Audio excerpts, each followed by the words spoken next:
आदाब, नमस्कार, बहुत बहुत स्वागत आप सभी का। आप देख रहे हैं खास कार्यक्रम नजर और नजरिया। मैं हूं आपके साथ बुशरा खानम फहद। सोमवार से शुरू होने जा रहा है विंटर सेशन, जिसको लेकर विपक्ष ने अपनी कमर कस ली है, क्योंकि एक दो नहीं बल्कि लंबी फहरिस्त है विपक्ष के पास सरकार को घेरने के लिए। आपको ये पता ही है कि पिछला सत्र भी किस तरह से हंगामे की भेंट चढ़ा और लगातार विपक्ष मांग करता रहा कि प्रधानमंत्री आकर जवाब दें, चाहे वो ट्रंप का मामला सही, ऑपरेशन सिंदूर का, लेकिन आपको पता है कि कैसे लोकसभा में जवाब नहीं दिया गया। इसके अलावा अब आप ये देखिए कि एसआईआर का मुद्दा इस वक्त सबसे बड़ा मुद्दा है, सबसे ज्वलंत मुद्दा है। जब से बिहार का चुनाव खत्म हुआ है और उस बिहार के चुनाव में जो 90% के स्ट्राइक रेट से बीजेपी ने, एनडीए ने अपनी सत्ता बनाई है, वहां पर सत्ता पर वो काबिज हुआ है और अब पश्चिम बंगाल सुर्खियों में है। आपको पता है कि 12 राज्यों में अभी फिलहाल ये प्रक्रिया चल रही है और इसमें सबसे ज्यादा सुर्खियों में बना हुआ है उत्तर प्रदेश और पश्चिम बंगाल। पश्चिम बंगाल सबसे ज्यादा, क्योंकि पश्चिम बंगाल में 2026 में यानी आने वाले साल में चुनाव होने जा रहे हैं।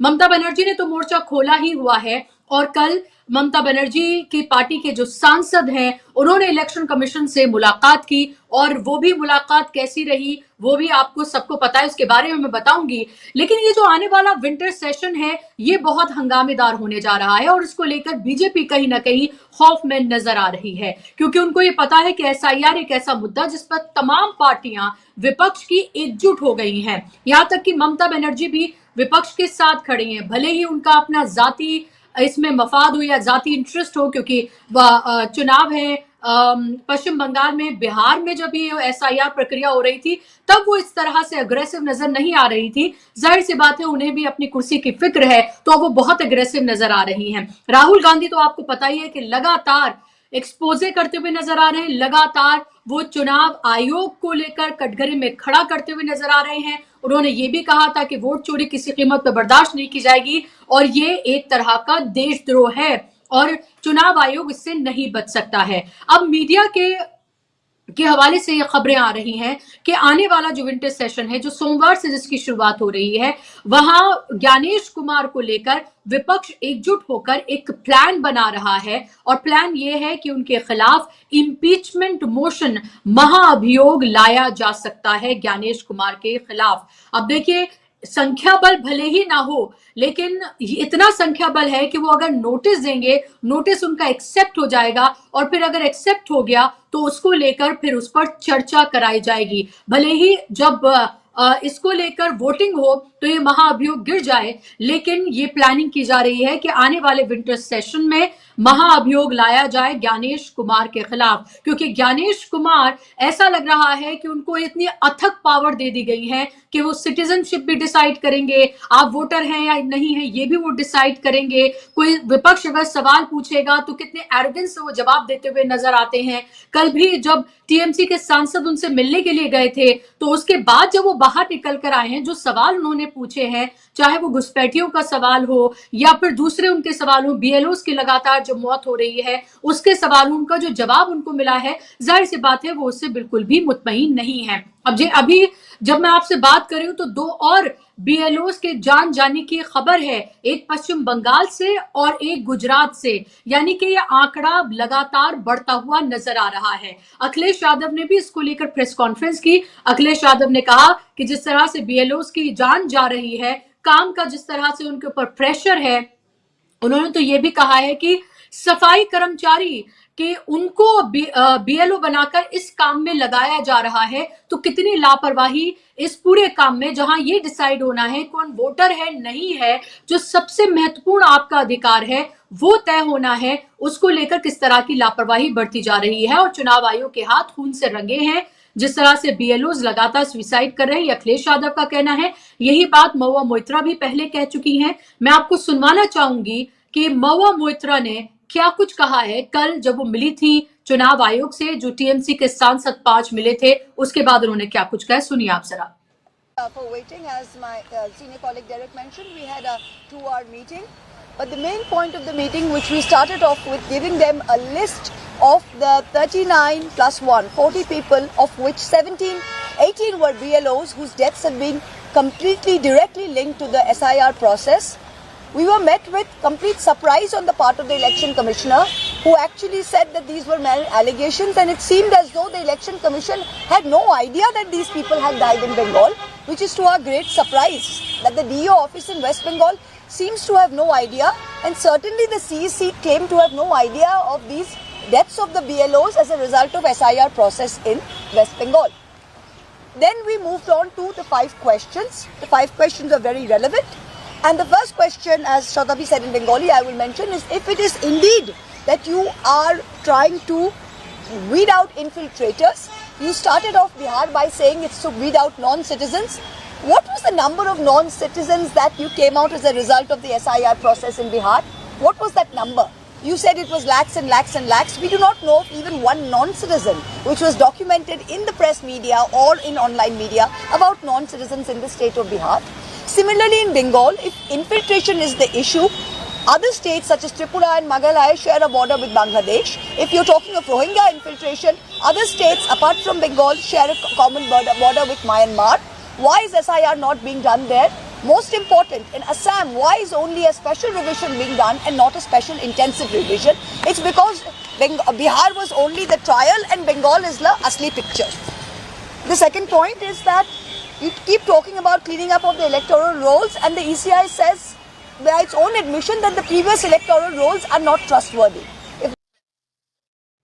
तो आपने महबूबा मोइत्रा को सुना। आपने बहुत ही गंभीर सवाल उन्होंने उठाए हैं, खासतौर पर घुसपैठियों को लेकर जो पूरा नैरेटिव बिहार में गढ़ा गया। उन्होंने कहा कि लैक्स ऑफ लैक्स, ये कहा जा रहा है कि लाखों की तादाद में है, लेकिन ना किसी भी तरीके से एक भी शख्स का नाम जो है वो सामने निकलकर नहीं आया है। असम को लेकर भी उन्होंने सवाल उठाए कि वहां पर स्पेशल रिवीजन क्यों कराया जा रहा है, सिर्फ स्पेशल इंटेंसिव रिवीजन क्यों नहीं कराया जा रहा है, अगर घुसपैठिए ही सबसे बड़ा मसला है। तो आप सोचिए कि किस तरह का नैरेटिव जो है वो गढ़ा जा रहा है। इसके अलावा अखिलेश यादव ने भी सवाल उठाए हैं। आज उन्होंने प्रेस कॉन्फ्रेंस की। अखिलेश यादव ने यह कहा है कि SIR के बहाने वोट डालने का जो अधिकार है वो बीजेपी छीनना चाहती है। उन्होंने बाकायदा तौर पर जिन BLO की जान गई उनके परिवार को बुलाया भी प्रेस कॉन्फ्रेंस में और कहा कि 2 लाख का मुआवजा उनकी तरफ से दिया जा रहा है, लेकिन वो 1 करोड़ की मांग सरकार से करते हैं। तो लगातार आप ये देखिए कि BLOs की जान जा रही है, लेकिन ऐसा लग रहा है कि इसको लेकर ना तो चुनाव आयोग ना ही भारतीय जनता पार्टी के ऊपर किसी तरह का कोई फर्क पड़ रहा है। और ये देखिए कि वोट चोरी जो है वो सिर्फ और सिर्फ ये नहीं कि विधानसभा इलेक्शन में, लोकसभा इलेक्शन में हो रही थी है, बल्कि निकाय चुनाव में भी हो रही है। कल 12 सीटों पर दिल्ली के निकाय के उपचुनाव होने हैं, उसको लेकर कांग्रेस पार्टी की जो लीडर हैं उनकी तरफ से, रागिनी नायक की तरफ से एक वीडियो जारी किया गया जहां वो बता रही हैं कि इसमें भी किस तरह की वोट चोरी हो रही है, बाकायदा तौर पर प्रूफ के साथ। देख लीजिए आप क्या कुछ उनका कहना है। नमस्कार साथियों, कल दिल्ली में 12 वार्ड यानी कि नगर निगम की 12 सीटों पर उपचुनाव है और ये हमारी वजीरपुर विधानसभा के मतदान केंद्र संख्या 7 की वोटर लिस्ट है। और इसमें कमाल की बात यह है कि एक ही व्यक्ति की फोटो 92 बार इस्तेमाल की गई है एक ही पोलिंग बूथ पे। यानी कि राहुल जी जो वोट चोरी की बात करते हैं वो केवल लोकसभा चुनाव तक सीमित नहीं है, वो केवल विधानसभा चुनाव तक सीमित नहीं है। अब उसको आप निगम में भी देखिए क्या धांधली चल रही है। ये एक व्यक्ति की फोटो है जिसका नाम लिखा है राम दुलारे, उम्र लिखी है 87 साल। फिर वही व्यक्ति आ जाता है, उसका नाम है राम आगरे, उम्र है 24 साल। फिर वही व्यक्ति आ जाता है थोड़ी देर बाद, अब इसका नाम है बेचनी देवी, उम्र है 90 साल। देखते जाइए, कमाल देखते जाइए। अब यहां पर नाम है कैलाश, उम्र है 49 साल। फिर नाम आ गया है तिलक राज, 49 साल। दुधनाथू 92 साल और निर्भाप 98 साल। इस तरीके से ये जितना ये हमने पिंक मार्क किया हुआ है, आखिरी तक 92 बार 304 से लेकर 582 नंबर तक 92 बार ये व्यक्ति आया है। देखिए, फिर से देखें हम। अब यहां पर नाम है हौसला, 70 साल। उसी के नीचे देखिए राम पलट, 62 साल।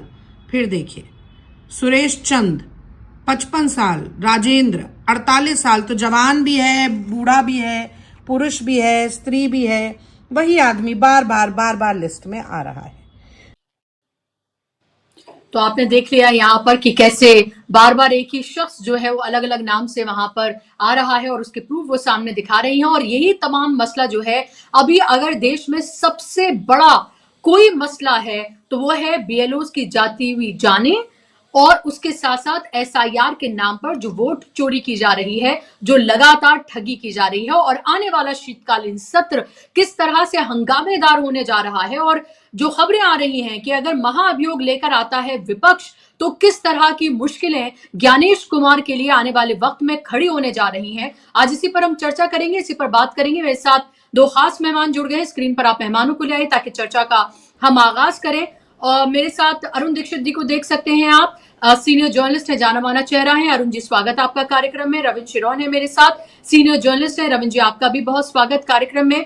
अरुण जी, आपके पास आऊं मैं उससे पहले, रविंद्र जी, ये सब जो चल रहा है फिलहाल, अखिलेश यादव ने प्रेस कॉन्फ्रेंस की है, रागिनी नायक बता रही है क्या कुछ हो रहा है, ममता बनर्जी के पार्टी के सांसद मिले हैं, इसके अलावा लगातार बीएलओ की जान जा ही रही। जब मैं आपसे बात करूं तो 2 और बीएलओ की जान चली गई है। इस तरह की खबर अभी फिलहाल मैंने देखी, एक पश्चिम बंगाल और एक गुजरात से।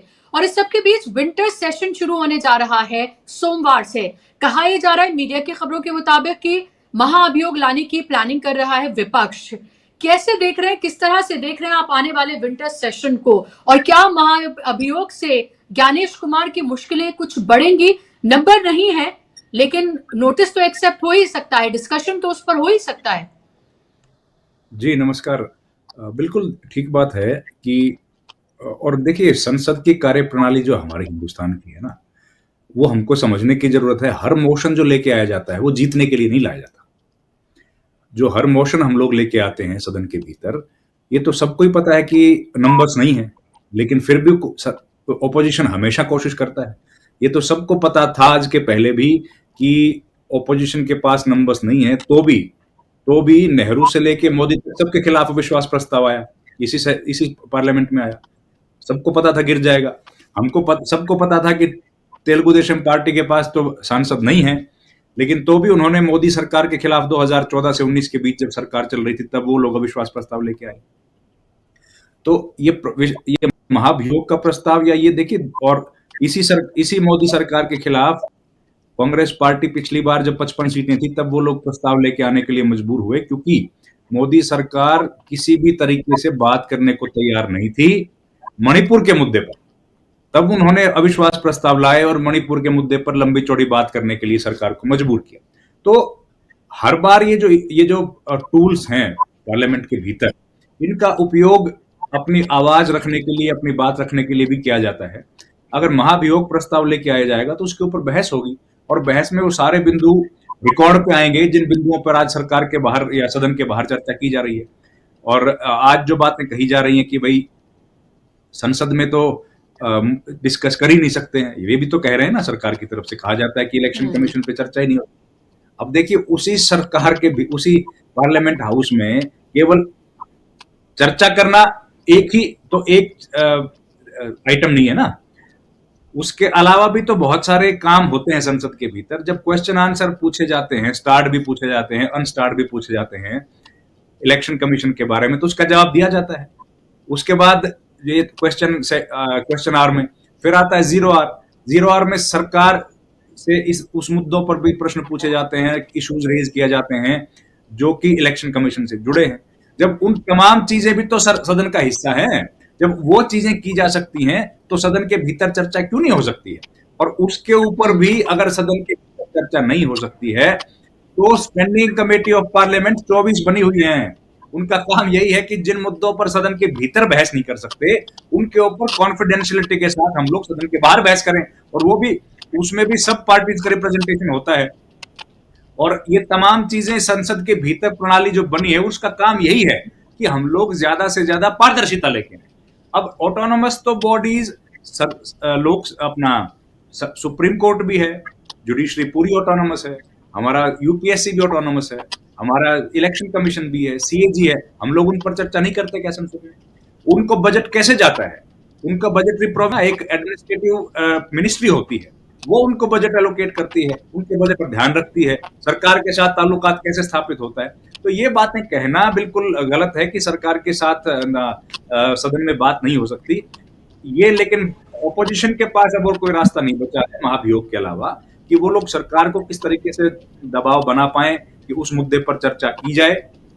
और यही इसलिए मजबूरी है कि महाभियोग की बात आज की जा रही है, क्योंकि हम लोग लगातार देख रहे हैं। और आपने ये सुनाया डेरेक ओब्रायन की बात, शायद मैं थोड़ा देर से विलंब से आया तो सुन नहीं पाया। महुआ मोइत्रा जो कह रही थी जी, महुआ मोइत्रा के पहले डेरेक ओब्रायन ने भी बोला। डेरेक ओब्रायन ने बोला कि हमने जो सवाल खड़े किए और हमने जो लिस्ट सौंपी 40 लोगों की जिनकी डेथ हो गई है, तो इलेक्शन कमीशन ने कहा कि वी आर शॉक्ड, हमको तो पता ही नहीं था ये बात बोली। डेरेक ओब्रायन ने बाहर आकर ये बात कही कि हमको तो पता ही नहीं था। अब बताओ, अगर इतने सन्नाटे में चुनाव आयोग है और उनको इस बात की जानकारी भी नहीं है, तो उनसे हम लोग क्या उनसे क्या जवाब देगा इलेक्शन कमीशन? इस तरह की अगर सिचुएशन, सन्नाटा नहीं, ये भोलापन कह सकते हैं चुनाव आयोग का, बहुत ही भोला है हमारा चुनाव आयोग। इतने मासूम है ज्ञानेश कुमार, उनको ये भी नहीं पता, तो ये और ये भोलापन बिल्कुल कह देते हैं। लेकिन ये तो शर्म की बात है ना कि आपकी नाक के नीचे दिन रात जो व्यक्ति काम कर रहा है। अब क्या मुकेश अंबानी की इतनी बड़ी कंपनी है, उसमें क्या हो रहा है उनको नहीं पता होगा? अगर नहीं पता तो ये बहुत शर्म की बात है कि भाई आपकी किसी काम की वजह से एक व्यक्ति तनाव में है, परेशानी में है। रेलवे डिपार्टमेंट है, इतना बड़ा है, लाखों लोग काम करते हैं। भारतीय सेना में लोग लाखों काम करते हैं, हम लोग देखते हैं उसमें भी किसी न किसी वजह से मृत्यु हो जाती है या तनाव की वजह से कोई सुसाइड कर लेता है, तो सुर्खियां बटोरता है, वो चीजें खबरें आती हैं उसके अखबारों में, और जो भी अधिकारी जिम्मेदार है उसको जवाब देना पड़ता है। तो यहाँ पर चुनाव आयोग के सबसे बड़े अधिकारी ज्ञानेश कुमार है, उनको जवाब देने की जरूरत नहीं है क्या? वो व्यक्ति कैसे शॉक्ड हो सकते हैं? बल्कि उनको तो सूचना देनी चाहिए, जो डेलीगेशन गया मिलने के लिए, कि मौत का ये कारण था, इनकी मौत का ये कारण था। अभी तक उनको उनकी जांच हो जानी चाहिए थी। सरकार से ज्ञानेश कुमार को रिक्वेस्ट करनी चाहिए थी कि इनके परिवार के सदस्यों को आप कुछ आर्थिक सहायता दो, ये हमारा काम करते करते इनके साथ ये घटना घटी है। लेकिन उनके अलावा वो तो खुद ही शॉक्ड हो रहे हैं। तो पॉलिटिकल पार्टी जब उनको आईना दिखा रही है तो वो शॉक्ड हो जाते हैं, और सरकार जो पॉलिटिकल पार्टी जो सवाल पूछती है तो उसका जवाब नहीं देते। 2 घंटे की बैठक हुई है, ये 2 घंटे की बैठक में 40 मिनट तो केवल पॉलिटिकल ये जो 10 सांसद थे इन्होंने बोला, और उसके बाद बचा हुआ समय ज्ञानेश कुमार खुद बोलते रहे। तो इस तरह के मोनोलॉग की जिनको आदत पड़ गई हो, उसका फिर क्या जिक्र किया जाएगा? और अब ऑपोजिशन के पास कुछ रास्ता बचा नहीं है, उनके पास केवल यही रास्ता है कि जो महाभियोग लेके आए या दूसरा कोई भी रास्ता निकले जिससे कि इनको मजबूर किया जाए बोलने के लिए, क्योंकि अब नाक से ऊपर बह गया पानी। और पॉलिटिक्स में या डेमोक्रेसी में इस तरह की निरंकुशता चले, ये गलत है।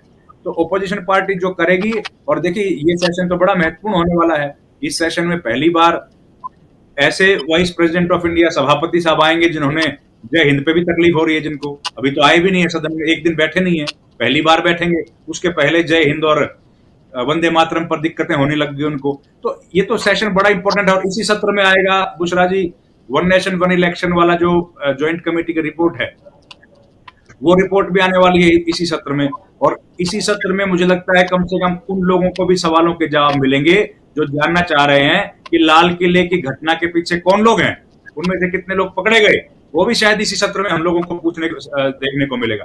तो बहुत महत्वपूर्ण होने वाला है। छोटा है इसलिए शायद 15 दिन का सत्र रखा है कि सरकार जवाब नहीं देना चाहती।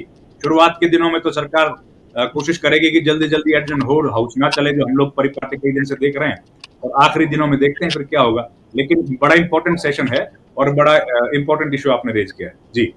जी बिल्कुल। और इसके अलावा मैं सुन रही थी किरण रिजिजू जो है वो अभी से ही विपक्ष पर इसका पूरा इल्जाम लगा रहे हैं कि विपक्ष जो है वो चलने नहीं देता है सेशन को, और इसके अलावा ये भी कि लोग आके उनसे शिकायत करते हैं, तो अभी से वो तेवर दिखा रहे हैं, राहुल गांधी पर इल्जाम लगा रहे हैं।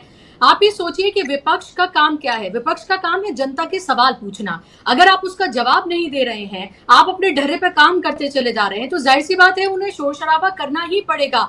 और अगर जवाब नहीं दिया जा रहा है, प्रधानमंत्री आकर जवाब नहीं दे रहे हैं, जिनसे सवाल पूछा जा रहा है वो सवालों के जवाब नहीं मिल रहे हैं, तो विपक्ष फिर क्या करेगा? विपक्ष की आवाज बाहर दबाई जा रही है, पार्लियामेंट के अंदर दबाई जा रही है। एसआईआर करके किस तरह से इलेक्शन में क्या कुछ उनके साथ किया जा रहा है, कोई लेवल प्लेइंग फील्ड नहीं है। और अब मैं देख रही थी वो महिलाएं जिनको 10,000 रुपए देकर का लालच देकर जिनके वोट लिए गए, 3 करोड़ से ज्यादा ऐसी महिलाएं हैं, और 1 करोड़ आई थिंक 10 लाख महिलाओं को ये 10,000 रुपए मिले। वो बाकी महिलाएं जो है वो सड़क पर आकर हंगामा कर रही हैं, वो कह रही है कि हमारे पैसे कहाँ हैं, हमें पैसे दीजिए, और बताया जा रहा है उनको फॉर्म भरने के लिए सौंपे जा रहे हैं उनसे। तो ये सब कुछ भी हो रहा है क्योंकि अब तो इलेक्शन खत्म हो गया। इलेक्शन खत्म तो काम हजम, यही तो बीजेपी करती रही है, वो चाहे दिल्ली में 2,500 देने वाली बात हो या बात हो बिहार की, ये तो इलेक्शन तक ही रहता है। लेकिन कितना खतरनाक आप इसको ये मान रहे हैं अरुण जी, आने वाला सेशन, उसमें महाअभियोग की तैयारी, और जैसे विपक्ष की आवाज पार्लियामेंट के अंदर पार्लियामेंट के बाहर दबाई जा रही है। एक शख्स जो लगातार आवाज उठाता है राहुल गांधी, उसको लगातार विलन बनाने की कोशिश। अभी मैं देख रही थी एक टीवी चैनल, अब क्या ही उनकी पत्रकारिता की बात की जाए, लेकिन क्योंकि बीजेपी ने उसको लेकर ट्वीट किया है और वो एबीवीपी के कार्यकर्ता रहे हैं, उनका टीवी चैनल है, उनके टीवी चैनल में जो विश्लेषक बुलाए गए, और विश्लेषक भी क्या बुलाए जाते हैं, वो भी आरएसएस के होते हैं या बीजेपी समर्थक ही होते हैं। वो कह रहे हैं कि राहुल गांधी को ये नहीं पता था, उन्होंने बुलाया मीटिंग में बिहार के जो एमएलए चुनकर आए थे, अल्लाह वेरू से कहा कि जब वो सारे आके बैठ गए, क्या है और बुलाइए और बुलाइए, उन्होंने कहा नहीं बस राहुल जी इतने ही थे, यानी 6 ही थे, लेकिन हमारा परफॉर्मेंस पहले से अच्छा रहा है, 2010 में 4 थे और अब देखिए 6 हो गए। कि राहुल गांधी को इतना भी नहीं पता कि उनके एमएलए कितने चुनकर आए हैं, वो इतने इस तरह आके पता ही वो बिहार में और आगे क्या करेंगे। तो इस तरह का नॉनसेंस एक विपक्ष के जो लीडर है, जो लगातार सड़कों पर है, लगातार बात उठा रहे, उसको लेकर किया जा रहा है, क्या ही कहा जाए। और कुछ लोग होते होंगे अरुण जी जो इसी बातों पर यकीन भी करते होंगे, जो व्हाट्सएप पर सर्कुलेट होता होगा। बुशरा जी, आप सच कह रही हैं कि जो चैनल की जिनकी बात कर रही हैं उनका एजेंडा यही है, और बार बार वही बात आती कि स्टेटमेंट मिस्टर मोदी का था सोने और आलू को लेकर, वो राहुल गांधी के नाम से इसी तरह चलाया जाता रहा कि आलू डालो सोना निकालो। तो ये जो है, ये नैरेटिव सेट करने के लिए ही इनको कीमत मिलती है, मजदूरी मिलती है, मेहनताना मिलता है, या उसका वो किसी भी फॉर्म में है। सब जानते हैं, मैंने भी उनके प्राथमिक दौर को देखा है, रविंद्र तो तब और छोटे रहे होंगे जब वो खड़े हुए और कैसे कैसे कहां तक पहुंचे हैं। तो उसका जो सबसे बड़ी चीज है, जहां से जब आप बात कर रही थी, दरअसल हमारा जो आज का सत्तारूढ़ दल है या जो सरकार है, वो एक चीज भूल गई है, उसको सीमा पर दुश्मन से लड़ाई और संसद के भीतर विपक्ष से लड़ाई। तो उसको संसद के भीतर विपक्ष ज्यादा खतरनाक लगता है, सीमा पे चढ़ने वाला दुश्मन उसको अच्छा लगता है, ऐसा महसूस हो रहा है। क्योंकि अगर आप बात करें, पाकिस्तान से लड़ाई की, ऑपरेशन सिंदूर किया, कहां पहुंचा, कितना हुआ, किसी को नहीं मालूम, बंद हो गया। पूरी दुनिया में यह है कि हमारे साथ क्या हुआ है। लेटेस्ट अमेरिकन रिपोर्ट भी ये कहती है कि इंसर्जेंस के इंसिडेंट था और क्या हुआ, वहां कोई सवाल नहीं है। यहां आप सदन के भीतर अगर विपक्ष को बोलने नहीं देंगे, सबसे पहले 15 दिन का सत्र क्या मतलब है?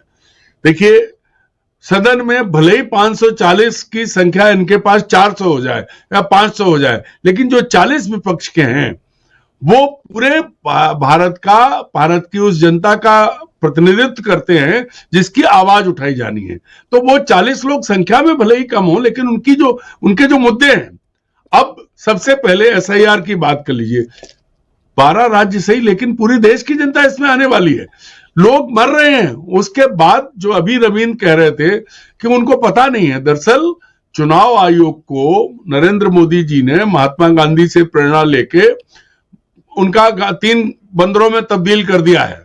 महात्मा गांधी के 3 बंदर हैं, चुनाव आयोग के तीनों आयुक्त, एक नहीं देखता है, एक ना सुनता है, एक बोलता नहीं है, और इसलिए उन्हें कुछ पता ही नहीं कि बाहर क्या हो रहा है। शायद वो आंख पे पट्टी लगा के बैठे थे, सुनाई इसलिए नहीं दिया कि दूसरे की कान में उंगली होगी, बोले इसलिए नहीं कि मुंह बंद है।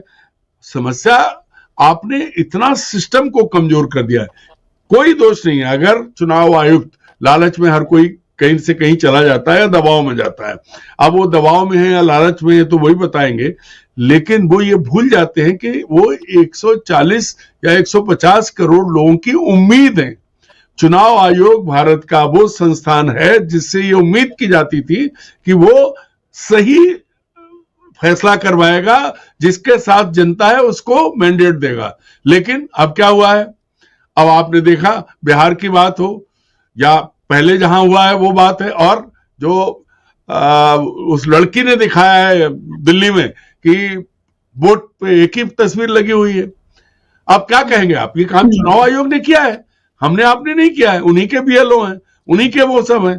कुल मिला के ये स्थिति बन गई है कि विपक्ष को कुचलो, दबाओ, मारो, उसके खिलाफ दुष्प्रचार करो, पूरी मशीनरी सरकारी लगाओ। उससे पहले आप याद करिए कि दूरदर्शन ने हमारे देश के पुराने नेताओं के खिलाफ क्या अभियान चलाया था, तो वो तो सरकारी चैनल है। ये जो प्राइवेट चैनल हैं, इनको तो वही है कि झुकने को कहा गया और पांव में लेटे हुए हैं। ये सारे के सारे मिलके उन मुद्दों पे बात कर रहे हैं। अब राहुल गांधी को पता है कि नहीं पता है ये तो छोड़ दीजिए, लेकिन ये दुनिया को पता है कि आपने बिहार लूटा कैसे। एक बार यही बता दीजिए, ऐसा विशेषज्ञ भी बुला लीजिए, एक्सपर्ट बुला लीजिए, कुछ नहीं हमारे रविंद्र को बुला लीजिए, 20 मिनट दे दीजिए, सब खोल देंगे। तो मूल मुद्दा ये है कि एक नैरेटिव सेट करने के लिए तमाम तरह का झूठ एक साथ चलता है। आप पिछले सत्र को याद कीजिए, वो दुबे जी हैं जो बहुत महान है, उन्होंने कितना सत्र डिस्टर्ब किया था। विपक्ष कुछ कह रहा था, सत्ता पक्ष ने बात नहीं करने दी, बात नहीं रखने दी। पहली बार हुआ था कि सत्र को डिस्टर्ब कर रहे थे सत्ता पक्ष के लोग, और इस तरह से गाली गलौज सत्र में की गई है। विदुड़ी साहब तो इतिहास में दर्ज रहेंगे। यही काम जो है अपने दुबे जी कर रहे हैं, निशिकांत दुबे जी, इनकी सबकी चर्चा इनको आगे कौन बढ़ा रहा है? माननीय गृह मंत्री। तो संसद के भीतर न समितियों का कोई सम्मान बचा, न सांसदों का कोई सम्मान बचा, मंत्रियों की कोई हैसियत है नहीं।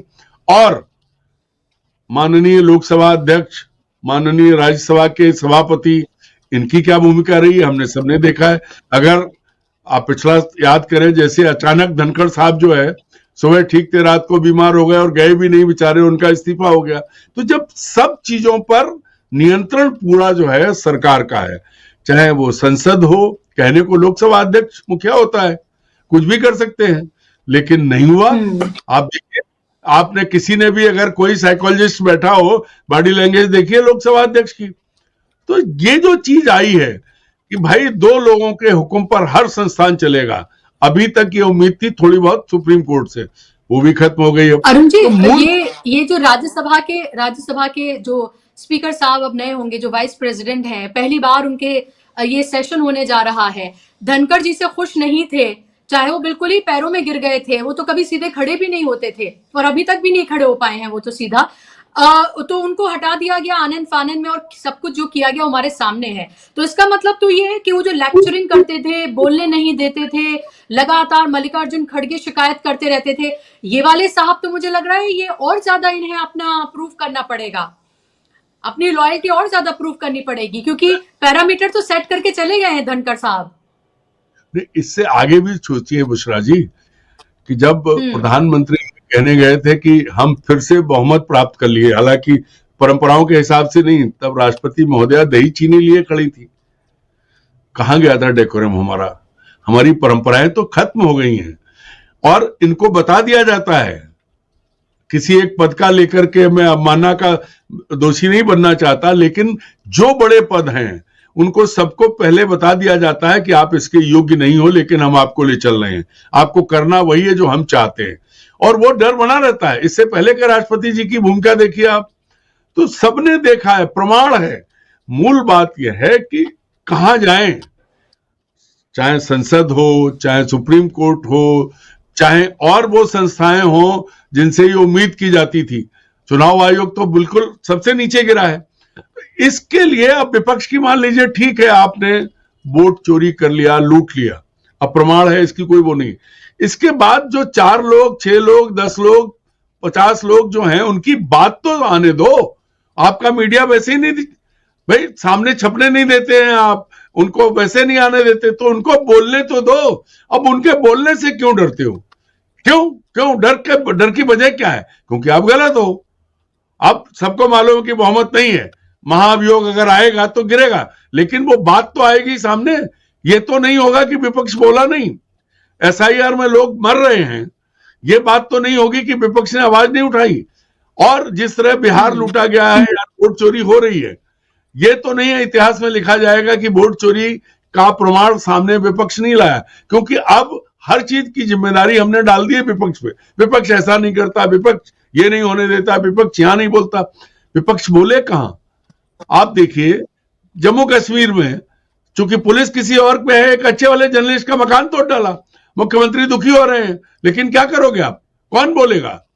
भला उस हिंदू भाई का जो उसने आके जमीन देने का ऑफर किया, ये दबा कौन रहा है, ये करवा कौन रहा है? ये जो परिस्थिति बनाई जा रही है, ये जो नई एक तरह से एक नई कार्यशैली विकसित कर दी गई कि ना विपक्ष की आवाज, ना विपक्षी नेता। मैं बार बार कहता हूं कि अगर देश में गांधी परिवार, मुसलमान और पड़ोस में पाकिस्तान नहीं होता तो इनके पास मुद्दा ही नहीं था कोई। क्यों? क्योंकि किसी भी बात में बौद्धिक स्तर पर बहस नहीं कर सकते, किसी भी मुद्दे पर आपको तर्कपूर्ण जवाब नहीं दे सकते, किसी भी मुद्दे पर तथ्य लेकर आपके सामने नहीं आ सकते। क्यों? इनके लोग क्या है कि क्लासरूम गोबर से लिपवाएंगे, वो बहुत अच्छे शिक्षक हैं। जो लोग जिन्हें मतलब जय हिंद और वंदे मातरम पे तकलीफ है, वो अगर शिखर पे बैठेंगे, राज्यसभा का नेतृत्व करेंगे, तो आप क्या उम्मीद करते हैं? कैसे चलेगा देश? क्योंकि अब आज हर रास्ता रोका गया है। जहां जहां सत्ता में है वहां जो कुछ हो रहा है उसको छोड़ दीजिए। जहां सबकी नजर पड़ रही है, सुप्रीम कोर्ट में ले लीजिए तो कैसी गतिविधि है, चुनाव आयोग कैसे रोक रहा है, देश की संस्थाएं जिनको चाहे ईडी, सीबीआई और वो जो सब जिनको निरपेक्ष होकर सबके साथ एक जैसा नजरिया, अपराधी को अपराधी की नजर से देखने का काम करना था, वो अपराधी को नहीं देख रहे हैं। वो जिसके साथ मतभेद हैं सरकार के, उसको अपराधी बनाने पर तुले हुए हैं। तो जब ये पूरी परंपरा पिछले 12 साल में इस देश की सभी मान्य परंपराओं को बदल दिया गया है, अब जनता क्या करे कि जनता का तो हक ही लूट लिया है। सबसे बड़ा तो ये हुआ कि वोट आप किसी को भी दें, जीतेंगे तो कमल छाप ही। तो ये इसके बाद तरीका क्या है? इसके बाद तो मुझे जो लगता है एक ही तरीका है। मैं जैन जी और जैन जेड वाली बात नहीं करता, ना मैं ये कहता कि आर्मी उतर जाए। मैं कहता हूं कि जो भी इस लाइन में खड़े हैं, जिन्हें आज प्रधानमंत्री और बीजेपी की सब बातें अच्छी लगती हैं, उनसे मेरा यही निवेदन है कि कम से कम आप अपनी आंखें खोलिए, अपनी भावी पीढ़ी से दुश्मनी मत निभाइए। आप इनका कुछ नहीं बिगड़ेगा, आपका सर्वनाश होगा, आप कहीं के नहीं बचेंगे। जिस अंधे कुएं की तरफ देश जा रहा है वो सबके लिए घातक है। उसमें हिंदू, मुसलमान, सिख, ईसाई नहीं चलेगा। उसमें जो फंसेगा वो हर भारतवासी है। अगर आप ये सोच लें कि आप बच जाएंगे तो गलत फहमी है आपकी। और जब तक ये नजरिया विकसित नहीं होगा लोगों में कि अब झंडा वंदन हो गया, ध्वजा फहरा दी कि दशरथ जी आए थे, तो ये नैरेटिव है कहां? कौन सा मुद्दा लेके आप आए हो? 5 किलो अनाज लेकर के आप खुश हो रहे हो, लेकिन चीजें कहां की कहां पहुंची। बहुत मजे की बात है कि जीएसटी लगाई, लूटा 8-9 साल, और उसके बाद कहते हैं कि उत्सव मनाइए। और उसमें यह भी था कि जो हेल्थ इंश्योरेंस है उस पर जीएसटी हट जाएगी, लेकिन अगर आप अपने परिवार का ग्रुप में करा लें तो जीएसटी सरकार वसूल रही है और आपसे कह दिया कि उत्सव मनाओ। तो ये लोग जब तक लोग जगेंगे नहीं, जो उठाएगा आवाज वाले और ये करने वाले लोग हैं, तो जब तक आंखों पे आगे के घोड़े की तरह बिल्कुल। और आप ये देखिए कि वही करने की बार बार कोशिश भी की जा रही है ताकि तमाम जरूरी मुद्दों से हटाया जा सके। अभी दिल्ली की का ही मैं देख रही थी, दिल्ली में जो मीट बेचते हैं लोग, खासतौर पे मछली वगैरह, वो ज्यादातर मुस्लिम विक्रेता थे शायद, उनका मैं वीडियो देख रही थी सोशल मीडिया पे। कैसे कोई भी सरपिरा, कोई भी अपने नाम का ग्रुप का नाम रखता है, आके दुकानें बंद करता है, गालियां देना शुरू करता है, और उसके बाद उनकी दुकानें बंद कराई जाती हैं। कहीं बुलडोजर चला के आप किसी का 40 साल से वो वहां पर रह रहा था, टैक्स दे रहा था, सब कुछ दे रहा था, बिजली पानी बिल दे रहा था, उसका आप घर गिरा देंगे, और वो अपने घर की खुद खड़े होकर रिपोर्टिंग कर रहा है कि देखिए मेरा घर गिराया जा रहा है। यही तो तमाम पूरे देश में किया जा रहा है, और इसी सब में तो अंधा किया जा रहा है ताकि जो जरूरी सवाल हैं वो लोग ना उठाएं, और इस सबके बीच एसआईआर कराकर, चुनावी धांधली कराकर, ये सब कुछ कराकर एक के बाद एक राज्यों को हटाया जाए। तो ऐसे में रविंद्र जी, आने वाला जो सेशन है उसमें तो वैसे भी सातवें आसमान पे होने वाला है कॉन्फिडेंस, क्योंकि बिहार जीता है उन्होंने। वो कहेंगे कि एसआईआर का मसला तो बेमानी है, लोगों ने तो इसे हाथों हाथ ही नहीं लिया, लोगों ने तो इसे एक्सेप्ट ही नहीं किया। पूरे मीडिया में भी तो यही नैरेटिव चलाया जा रहा है कि राहुल गांधी एसआईआर करते रहे, बीजेपी उनके हाथ से चुनाव जो है वो लेकर चली गई। मजाक भी उड़ाया जाएगा कि भाई देखिए 6 पे सिमट गए आप तो राहुल गांधी तो पूरे फेल साबित हुए हैं, जैसे मोदी जी करते हैं, हम हमेशा उनको देखते हैं, क्योंकि अपनी बात वो करेंगे नहीं, वो नेहरू से लेकर गांधी से लेकर सबकी बात, इंदिरा गांधी से लेकर सबकी बात लेकर आएंगे। लेकिन क्या आपको लग रहा है कि इस बार कुछ अलग, कुछ डिफरेंट प्लान कर रहा है विपक्ष? क्योंकि पिछली बार से इस बार की परिस्थितियां उनके लिए भी ज्यादा मुश्किल हैं, उनके लिए भी ज्यादा खतरनाक है। आने वाले कई और स्टेट हैं उनके लिए। आसाम है जहां सीधी टक्कर कांग्रेस की और बीजेपी की है, पश्चिम बंगाल है, टीएमसी है और सीधे बीजेपी है। तो एक एक करके जो स्टेट है जहां पर उम्मीद है, वो आसाम है, कांग्रेस को उम्मीद है कि वहां कुछ अच्छा वो कर सकते हैं, पश्चिम बंगाल है जिसको टीएमसी को बचाना है। तो ये सेशन आपको कितना महत्वपूर्ण लग रहा है और कैसा आपको लग रहा है कि बीजेपी कितनी और आक्रामक होगी? क्योंकि वो तो कहेगी कि हम तो जीत के घोड़े पर सवार हैं। मैं कुछ कमेंट्स भी देख रही थी, साथ साथ में पढ़ रही थी, लोग कह रहे हैं कि भाई विपक्ष के बस की बात नहीं रह गई, या आंदोलन करें, छोटे मोटे से कुछ नहीं होगा, बड़ा आंदोलन करें। भाई आंदोलन तो किया था बिहार में राहुल गांधी ने, लाखों लोग जुटे भी थे उसमें। भाई आंदोलन का मतलब तो तब होगा ना जब आंदोलन करने वाले वोट डाल पाए। जब वोट अगर दिल्ली से डालेंगे तो आंदोलन करने से क्या होगा? भाई वोट कहाँ से डालेंगे? जो लोग भीड़ में आ रहे हैं वो डालेंगे कि नहीं डालेंगे, ये देखने की बात है ना। आज भी तो कई सारे सवाल खड़े हो ही रहे हैं। राहुल गांधी ने जो जो सवाल उठाए हैं उनका जवाब तो है नहीं। अब किसी सवाल का कोई जवाब ही नहीं है तो फिर आप आंदोलन करो या वहां पर जाके संसद में उठाओ, फिर उसका क्या मतलब है? लेकिन देखिए, संसदीय परंपराओं में तो बुशरा जी सदन से ही आवाज उठती है, और संसद के भीतर राहुल गांधी जिस बेखौफ अंदाज में आवाज उठाते हैं उसी अंदाज में उठाते रहेंगे, मुझे जिस तरह से लग रहा है। क्योंकि इम्पोर्टेंट ये है कि कांग्रेस हो या ओपोजिशन पार्टीज हो, चुनाव को पहली बार तो ये लोग हारे नहीं, हर बार चुनाव हारते हैं। 10 साल में कितने सारे चुनाव हार गए, लेकिन बावजूद इसके इनकी बात को सुनने वाले लोगों की संख्या में इजाफा ही हुआ, इनके साथ सहमति रखने वाले लोगों की संख्या बढ़ी। तो वही स्थिति अब भी है। राहुल गांधी चुनाव हारे, कांग्रेस बीजेपी हर बार चुनाव जीत के जाती है, इस बार फिर चुनाव जीत के गई है। चुनाव जीत के जाने के बाद भी संसद के भीतर इनका जो आचरण है वो हमेशा अमर्यादित और भागने वाला रहता है। अगर संसद के भीतर चले गए, इतना ज्यादा कॉन्फिडेंस है तो दे दो ना सवालों के जवाब। जो अपोजिशन पार्टी सवाल पूछ रही हैं, हरी हुई, कमजोर, डिफिडेंट, जिसके अंदर कॉन्फिडेंस भी नहीं है, उस राहुल गांधी के सवालों का जवाब तो एक फूल के कुप्पा हुए व्यक्ति के लिए या जो कॉन्फिडेंस में लबरेज है उसके लिए बहुत आसान होना चाहिए। जिसके पास इतनी बड़ी जीत का तमगा लेके घूम रहे हैं, क्यों नहीं जवाब दे पाते? क्यों अभी तक नहीं बताया गया है कि ये जो ब्लास्ट हुआ है इसके पीछे की क्या कहानी है? बताया गया है क्या? कितने लोगों को अरेस्ट किया गया है? उस पर क्या चल रहा है? इस पर तो सदन के भीतर देना चाहिए जवाब। आज ही खबर आई है, आज टाइम्स ऑफ इंडिया में कहीं छपी है खबर की, जो प्राइम मिनिस्टर के इकोनॉमिक एडवाइजर है वो कह रहे हैं कि हम लोग तो अगले साल तक कहीं $4 ट्रिलियन की इकोनॉमी बनेंगे, और हम लोग तो पहले ही जश्न मना चुके हैं उसका। हम लोग तो पहले ही कह चुके हैं कि जापान को कौन जवाब देगा इन बातों? जब प्राइम मिनिस्टर ऑफिस के उनके जो एडवाइजर हैं वो ये बात कह रहे हैं कि हम लोग तो बनेंगे, अभी बने नहीं है, तो ये सवालों के जवाब दे दे। अगर इतने कॉन्फिडेंस में लबरेज है तो क्या दिक्कत आ रही है? लेकिन सवाल क्या है बुशरा जी की, बस वही हटकाना भटकाने वाली बात है कि किस तरीके से मामले मुद्दे से भटका दिया जाए, मूल मुद्दों पर ना लेके आए। और जीत हार तो देखिए, कांग्रेस पार्टी ने तो इतने साल तक लगातार जीती, ओपोजिशन में रहे बीजेपी के लोग, लेकिन क्या इस तरीके से कभी हरकतें सदन के भीतर हुई जो हम लोग देख रहे हैं? ये तो पहली बार देखने को मिल रही है। और ओपोजिशन हमेशा सरकार से सवाल पूछता रहा, महत्वपूर्ण सवाल पूछे, बड़े कड़े सवाल पूछे, और सदन में भीतर जवाब भी दिया गया। चाहे वो युद्ध की बात हो, चाहे इकोनॉमी की बात हो, चाहे अंतर्राष्ट्रीय संबंधों की बात हो, वो तमाम बातें वो उठती थी। लेकिन अब हर चीज को व्यक्तिगत तौर पर लेके जाया जाता है और बिलो द बेल्ट हिट करने की कोशिश की जाती है, चाहे वो सदन के भीतर हो या बाहर हो। ये गलत है और ये इंपॉर्टेंट सत्र है। कई सारे सवाल जनता के सामने खड़े हैं। और देखिए, विंटर सेशन में और जो मॉनसून सेशन था उसमें बहुत लंबा गैप होता है, और इसलिए ये मुद्दे भी ज्यादा होते हैं। इस बार बहुत मुद्दे हैं, उन मुद्दों पर सरकार को जवाब देना चाहिए, सुओ मोटो भी जवाब देना चाहिए। इन तमाम मुद्दों पर बातचीत हो रही है।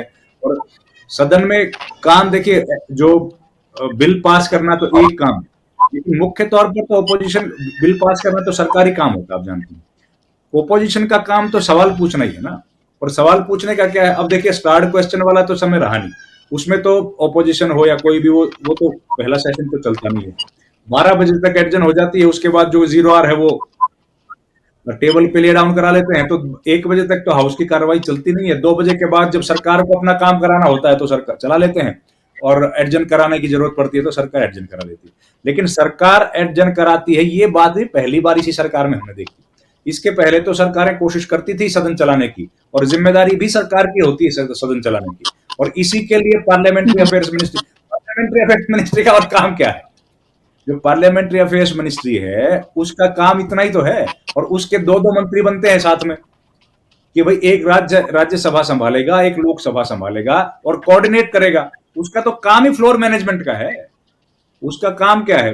पार्लियामेंट्री अफेयर्स मिनिस्टर का काम है कि एक राज्यसभा में जो नेता प्रतिपक्ष हैं, दूसरे विपक्षी दल हैं और सत्ता पक्ष, उनके साथ कोऑर्डिनेट करके बैठक करके, कि ताकि स्मूथली कार्रवाई चले। लेकिन यहाँ पर वो परंपरा ही खत्म हो गई है। यहाँ पर जो संसदीय कार्य मंत्री है वो सत्ता पक्ष के अलावा किसी से बात ही नहीं करते, ओपोजिशन के बेंचेस पे कभी जाते ही नहीं है। मेरे को तो याद है कि पवन बंसल थे, प्रियरंजन दास मुंशी थे, फिर कमलनाथ थे, ये लोग जाके ओपोजिशन के बेंचेस पे बैठते थे। राजीव शुक्ला भी थे पार्लियामेंट्री अफेयर्स मिनिस्टर, वहां जाके सदन के भीतर बैठते थे, उन लोगों से बात करते थे, जेटली साहब से बात करते थे, सुषमा जी से बात करते थे सदन की कार्रवाई चलाने के लिए, और तब जाके कहीं स्मूथली चलती थी। और अगर इनसे काम नहीं बनता था तो कितनी बार ऐसा हुआ कि प्रणब मुखर्जी मीटिंग करते थे, उन लोगों के घर चले जाया करते, उनको बुला लिया करते थे। ये तो ऑन रिकॉर्ड बातें हैं, और अरुण जी को तो इसके पुरानी भी बातें याद होंगी, और मैं तो ये उतनी बता रहा हूं जो मैंने देखी हुई। इस तरह हमारी परंपरा रही है, लेकिन अब वो परंपरा धीरे धीरे खत्म कर दी गई है। और देखिए, ओम बिरला हो या फिर जगदीप धनखड़ हो, उन्होंने तो तमाम मर्यादाओं को तार तार कर दिया है। वो तो एक तरफ की आवाज सुनते ही नहीं है, वो तो इस तरह से बैठ जाते हैं कुर्सी पे जाके, जैसे कि एक तरफ जो उनकी जो ट्रेजरी बेंच है उसके अलावा सदन में कोई आवाज ही नहीं है। जो ओपोजिशन बेंचेस हैं उनकी आवाज ही उनके कान तक नहीं पहुंचती है, और जो ओपोजिशन बेंचेस से बैठ के जो बोलते हैं उनका माइक बंद कर देते हैं। तो इस तरह की घटनाएं पहले नहीं हुई, ये अभी हो रही है, और इसलिए हम लोग जाहिर सी बात है। और हमने जी बिल्कुल, हमने 2014 से इन परंपराओं को बदलते हुए देखा है, और ये और निचले स्तर में ही जाती हुई नजर आ रही है। और ये भी हमें दिख रहा है कि अपोजिशन को कैसे बिल्कुल नहीं बोलने दिया जाता है, और अब लग रहा है कि और ज्यादा, क्योंकि हर सेशन में हम इसमें और अग्रेशन देखते हैं। ये पीछे नहीं जाता है, बल्कि और अग्रेशन हम देखते हैं कि कहा जाता है कि भाई आप इनको बोलने दे रहे हैं, ये विपक्ष हेडलाइंस बना रहा है, राहुल गांधी आके अग्रेसिव होकर बात कर रहे हैं, वो प्रधानमंत्री पर सवाल उठा रहे हैं। तो ये सब तो जाहिर सी बात है कि उनको ये लगता ही होगा कि वो सारी चीजें तो रिकॉर्ड में जा रही होती हैं। मैं लगातार बड़े इंटरेस्टिंग कमेंट्स हैं जो यहाँ पर जो जी ये जो आप बात कह रही है ना, कि पीएम के सामने राहुल गांधी खड़े होके और ऐसे उनकी आंखों में आंखें डाल के बोलते हैं, वही तो अनकंफर्ट है ना पूरे सत्ता पक्ष के लिए, चेयर के लिए। वही तो अनकंफर्ट है कि वो ऐसे मजबूत आवाज में बेंच पर हाथ मारते हुए और ऐसे सोचते आंखों में आंखें डाल के कि प्रधानमंत्री जी एक बार तो बोल दो डोनाल्ड ट्रंप का नाम। वही तो अनकंफर्ट है ना। आप पूरे देश में घूमते रहते हैं, आप अपनी छाती के बारे में बताते रहते हैं, लेकिन एक व्यक्ति जब आपसे सवाल पूछ रहा है, जो व्यक्ति मंद बुद्धि बताते हैं उसको पप्पू बताते हैं, वो जब आपसे सवाल पूछता है तो उसके जवाब नहीं दे पाते हो आप। तो उससे पता लग जाता है ना एक झटके में कि भैया कौन कितने पानी में है, वही तो पता। और इसीलिए बचते हैं कि आमना सामना ना हो जाए कहीं, इसलिए कम से कम छोटा सेशन रखो, और सेशन जब हो अगर लगे कि दोनों आमने सामने हो रहे हैं तो आप किसी तरीके से शोर शराबा करके मामला खत्म करा दो, हाउस एडजर्न कर दो। ये हम लोग कई दिन से देख रहे हैं, पहली बार तो नहीं देख रहे। बिल्कुल। और हमने ये भी देखा है कि कैसे पिछली बार राहुल गांधी तब बोले थे, तब कैसे एक नहीं कई मंत्री जो है वो उठ खड़े हुए थे, प्रधानमंत्री तक उठ खड़े हुए थे। तो जब वो बोलते हैं आरएसएस पर, सरकार पर, जब वो हमला करते हैं तो जाहिर सी बात है वो सरकार को पानी पिला देते हैं। लेकिन जब इलेक्शन की बात आती है तो कैसे कोई लेवल प्लेइंग फील्ड नहीं होता, कुछ नहीं होता। तमाम मेहनत के बाद जो है कैसे वो सत्ता हासिल बीजेपी लगातार कर रही है, ये देश के लिए एक खतरनाक पैटर्न है, क्योंकि विपक्ष का मजबूत होना बहुत जरूरी है। लोकसभा में हमने देखा 240 पर सिमट गए थे अरुण जी बीजेपी, और अभी भी बैसाखियों पर है। तो लोकसभा में तो हम कह सकते हैं कि अभी तक भी मजबूत है विपक्ष। और अब मुझे लगता है कि जब विपक्ष को ये लग रहा है कि डू एंड डाई नहीं बल्कि उससे भी आगे, यानी कि अस्तित्व की नहीं उससे भी आगे की बात अब उनके लिए है। ये तो पूरी तरीके से खत्म कर रहे हैं, वोट का अधिकार छीन रहे हैं, ये तो वो तमाम अधिकार छीन रहे हैं, संविधान को कमजोर कर रहे हैं, लोकतंत्र को धता बता रहे हैं। यही तो चीजें हैं जो हमें, आपको, विपक्ष को, सबको मजबूत करती हैं। अगर इसी पे ही सबसे ज्यादा प्रहार है तो फिर आगे क्या? तो आपको लगता है इस सेशन में इससे कहीं ज्यादा अग्रेसिव होगा विपक्ष और उससे कहीं ज्यादा एकजुट होगा जितना हमने पहले देखा? देखिए बुशरा जी, मुझे ऐसा लगता है कि इस सत्र में विपक्ष को सदन के भीतर कुचलने की कोशिश की जाएगी। अब आप जो अभी तक नहीं हुआ वो होने वाला है। दरअसल आप देखिए, जो बात आ रही 240 की गिनती ने इतना एग्रेसिव बनाया कि पूरा चुनाव आयोग सरकार के लिए काम कर रहा है। चुनाव आयोग सत्तारूढ़ दल का निजी गुलाम है, उसका देश की परंपराओं से, व्यवस्थाओं से कोई लेना देना नहीं है।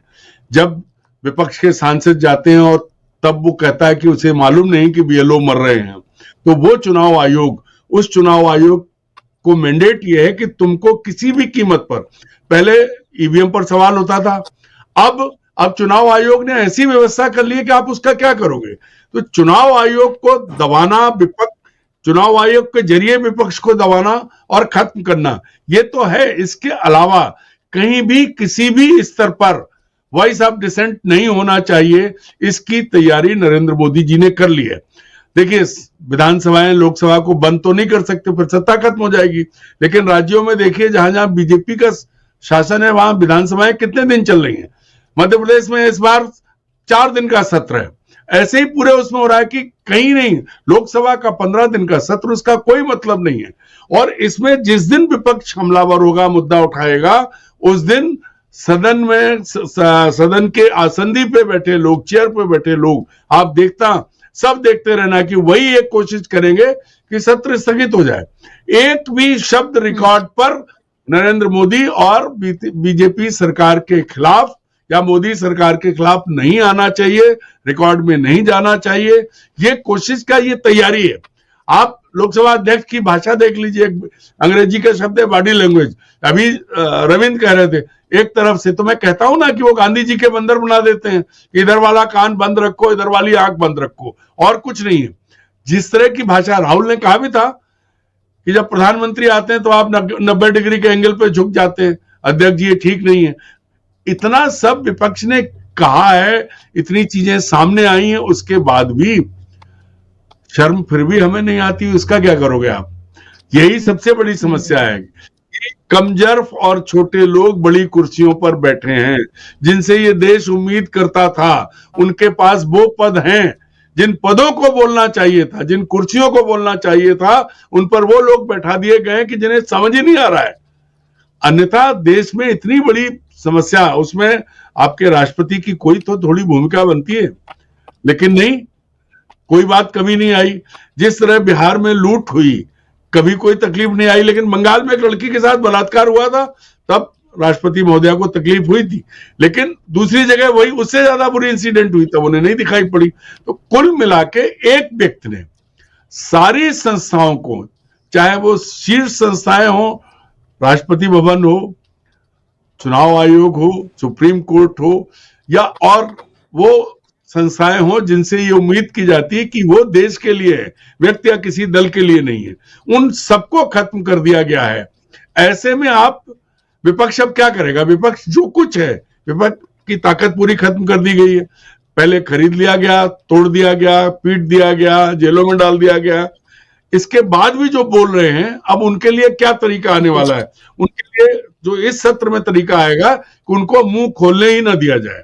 और आप देखिएगा इस बार पूरे सदन के दौरान, क्योंकि मुद्दे तो बहुत है, सबसे पहले रोज मर रहे बीएलओ, फिर फर्जी एसआईआर, क्योंकि एसआईआर की आड़ में जब दिल्ली में पार्षद के चुनाव में ये सब हो रहे हैं, वार्ड के चुनाव में, नगर पालिका के, तब फिर विधानसभा और लोकसभा में क्या होगा, क्या करेंगे? ये स्थिति सब जगह है। आप बिहार के किसी भी परिणाम को, किसी भी कॉन्स्टिट्यूंसी को उठा के देख लीजिए।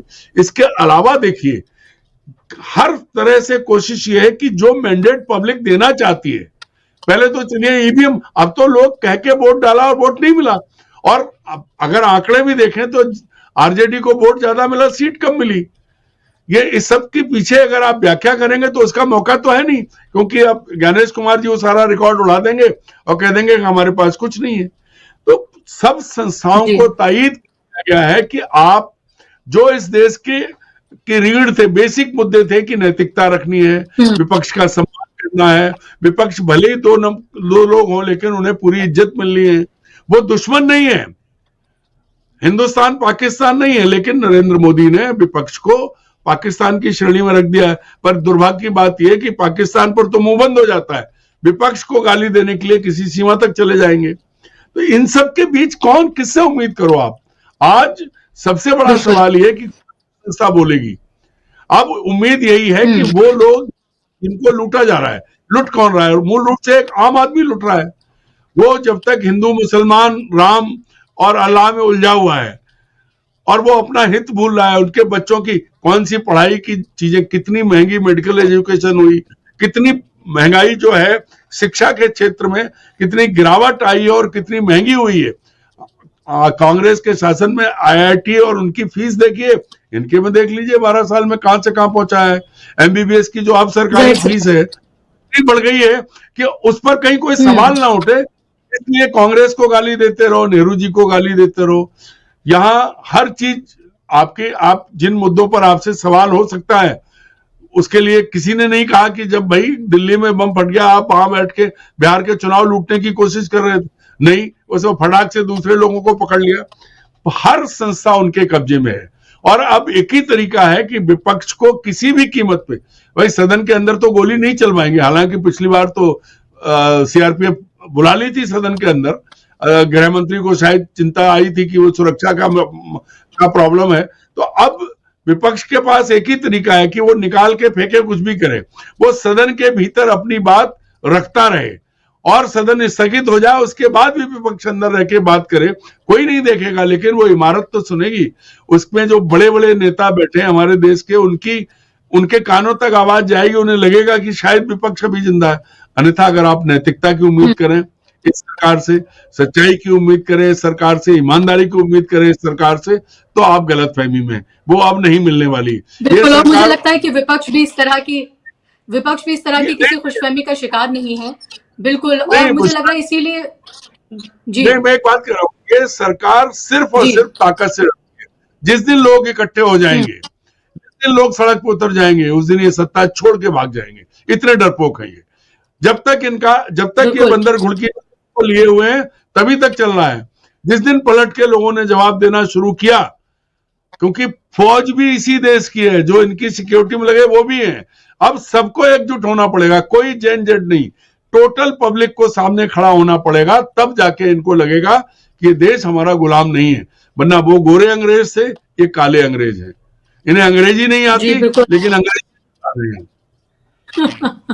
जी बिल्कुल, हमने देखा है कि कैसे दम घोटू जो यहाँ पर पूरी हवा हो चली है दिल्ली में, जब यंगस्टर्स ही हम कह सकते हैं, हालांकि तमाम तरह के लोग थे, उन्होंने जब प्रदर्शन किया 2 बार, तो क्या कुछ उनके साथ किया, तो हर उठती आवाज को जो दबाया जा रहा है वो सब हमारे सामने है। लेकिन सबकी जिम्मेदारी, हर नागरिक की जिम्मेदारी है कि वो इस लोकतंत्र की, संविधान की हिफाजत करे। खाली विपक्ष को बस देखता रहे अपने घर के ड्राइंग रूम में बैठकर टीवी चैनल्स पर या हमारे जैसे प्लेटफॉर्म पर, वो नहीं, बल्कि आपकी भी जिम्मेदारी है। ये संविधान, ये अधिकार जो है वो आपके अधिकारों का हनन हो रहा है, आपके का जो अधिकार है वोट देने का, उसका हनन हो रहा है। क्या आप बस बैठकर ऐसे देखते रहेंगे? ये सवाल तो है ही। देखना होगा आने वाला सेशन कितना इंटरेस्टिंग होता है।